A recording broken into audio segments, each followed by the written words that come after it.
Cinema serial നടി ആൻമരിയ ചുരുങ്ങിയ സമയം കൊണ്ടാണ് പ്രേക്ഷക പ്രീതി നേടിയെടുത്തത്. സോഷ്യൽ മീഡിയ ലോകത്ത് പാലാക്കാരി അച്ചായത്തി എന്ന പേരിൽ അറിയപ്പെടുന്ന ആൻമരിയയുടെ രണ്ടാം വിവാഹമെല്ലാം വൈറലായിരുന്നു. പാലാ സ്വദേശിയും സോഫ്റ്റ്വെയർ എഞ്ചിനീയറും യൂട്യൂബ് വ്ളോഗറുമായ ഷാൻ ജിയോയെയാണ് ആനിനെ വിവാഹം ചെയ്തത്. ഇരുവരുടെയും രണ്ടാം വിവാഹമായിരുന്നു. എന്നാൽ കുറച്ചു നാളുകൾക്ക് മുൻപ് ഇരുവരും വേർപിരിഞ്ഞു. ആൻമരിയയുടെ ആദ്യ വിവാഹം 21 വയസ്സിലായിരുന്നു. ആ ബന്ധത്തിൽ നടിക്കൊരു മകളുണ്ട്. ഇപ്പോഴിതാ രണ്ട് ദാമ്പത്യവും തകരാനുള്ള കാരണങ്ങളെക്കുറിച്ച് സംസാരിക്കുകയാണ് ആൻമരിയ.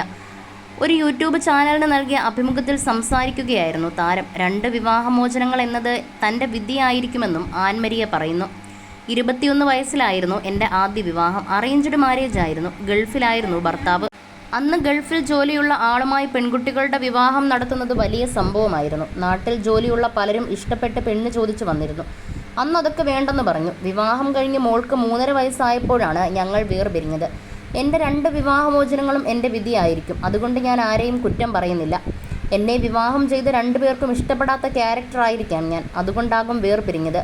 ഞാൻ ഓപ്പൺ മൈൻഡഡ്. ഇമോഷൻസ് എല്ലാം പ്രകടിപ്പിക്കുന്ന കൂട്ടത്തിലുമാണ്. ഞാൻ പെട്ടെന്ന് കരയുന്നു എന്നത് പരാതിയായി മുൻ ഭർത്താക്കന്മാർ പറഞ്ഞിട്ടുണ്ട്. പിന്നെ ദാമ്പത്യത്തിൽ അണ്ടർസ്റ്റാൻഡിങ് ഒരാൾക്ക് മാത്രം പോരാ, 2 പേർക്കും വേണം.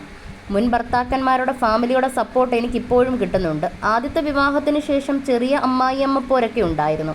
പിന്നെ ഭർത്താവും ആ സമയത്ത് നാട്ടിലുണ്ടായിരുന്നില്ല. കുത്തുവാക്കുകൾ കേട്ടിട്ടുണ്ട്. മോളുടെ ആദ്യ കുർബാനയ്ക്ക് ആദ്യ ഭർത്താവിൻ്റെ കുടുംബം വന്നിരുന്നു. 2 കല്യാണം കഴിച്ചു, 2 ഡിവോഴ്സായി. അതിൻ്റെ പേരിൽ എന്നെ ആളുകൾ വേറൊരു കണ്ണിലൂടെ നോക്കിയാലും എനിക്ക് പ്രശ്നമില്ലെന്നും ആൻമരിയ പറയുന്നു. 3ഉം 4ഉം വിവാഹം കഴിക്കുന്നവർ വരെ സമൂഹത്തിലില്ലേ? സീരിയൽ ഫീൽഡിലേക്ക് വന്ന ശേഷമാണ് എനിക്ക് ആൺ സൗഹൃദങ്ങൾ ഉണ്ടായത്. അവരെയെല്ലാം എൻ്റെ രണ്ടാം ഭർത്താവായിരുന്ന ഷാനിന് അറിയാവുന്നവരായിരുന്നു. ആദ്യ ഭർത്താവും ഞാനും കുടുംബജീവിതം നയിച്ചിരുന്നപ്പോൾ പുള്ളി ഗൾഫിലും ഞാൻ നാട്ടിലുമായിരുന്നു. അതേസമയം പുള്ളി എന്നെ ഗൾഫിലേക്ക് കൊണ്ടുപോയിരുന്നെങ്കിൽ ചിലപ്പോൾ ഞങ്ങൾ പിരിയുമായിരുന്നില്ല. രണ്ടാം വിവാഹം എന്നത് ആലോചനയിലില്ലായിരുന്നുവെന്നും ബന്ധുക്കൾ നിർബന്ധിച്ചപ്പോഴാണ് വിവാഹത്തിന് തയ്യാറായതെന്നും ആൻമരിയ പറയുന്നു. 7-8 വർഷത്തോളം ഞാൻ സിംഗിൾ മദറായി ജീവിച്ച ശേഷമാണ് സുഹൃത്തുക്കൾ വഴി ഷാനിൻ്റെ പ്രപ്പോസൽ വന്നത്. കുടുംബങ്ങൾ തമ്മിലും അറിയാമായിരുന്നു. ഷാൻ സ്ട്രിക്റ്റ് ആണ്. അമൽജ്യോതിയിൽ കുറച്ചുകാലം അധ്യാപകനായിരുന്നു. എനിക്ക് അത്രയും സ്ട്രിക്ട്നെസ്സിൽ പോകാൻ പറ്റാത്തതുകൊണ്ടായിരിക്കാം. പുള്ളി കർക്കശക്കാരനാണ്. അദ്ദേഹവുമായി താരതമ്യം ചെയ്യുമ്പോൾ ഞാൻ അതിൽ നിന്നെല്ലാം വ്യത്യസ്തയാണ്. പിന്നെ ഒരുപാട് വഴക്കിലേക്ക് പോയി പിരിയുന്നതിലും നല്ലത് നേരത്തെ പിരിയുന്നതല്ലേ? സിംഗിൾ മദറായി ജീവിക്കണമെന്നതാകും ചിലപ്പോൾ എനിക്ക് ദൈവം വിധിച്ചിരിക്കുന്നത്. അതുകൊണ്ട് ആരെയും കുറ്റം പറയുന്നില്ല. മോളുടെ സമ്മതം രണ്ടാം വിവാഹത്തിനുണ്ടായിരുന്നു. മാത്രമല്ല ഷാനുമായി മോള് പെട്ടെന്ന് തന്നെ കമ്പനിയായി. പിന്നെ ഒരുപാട് സ്ട്രിക്ട്നെസ് മോൾക്കും ഇഷ്ടമല്ല. അവൾക്കും ശ്വാസം മുട്ടിത്തുടങ്ങി. എനിക്കെപ്പോഴും എൻ്റെ മകളാണ് പ്രധാനം. അത് കഴിഞ്ഞിട്ടേ എനിക്ക് എൻ്റെ അമ്മ പോലുമുള്ളൂ. നമ്മൾക്ക് നമ്മൾ മാത്രം മതിയെന്ന് മോള് തന്നെ എന്നോട് പറഞ്ഞു.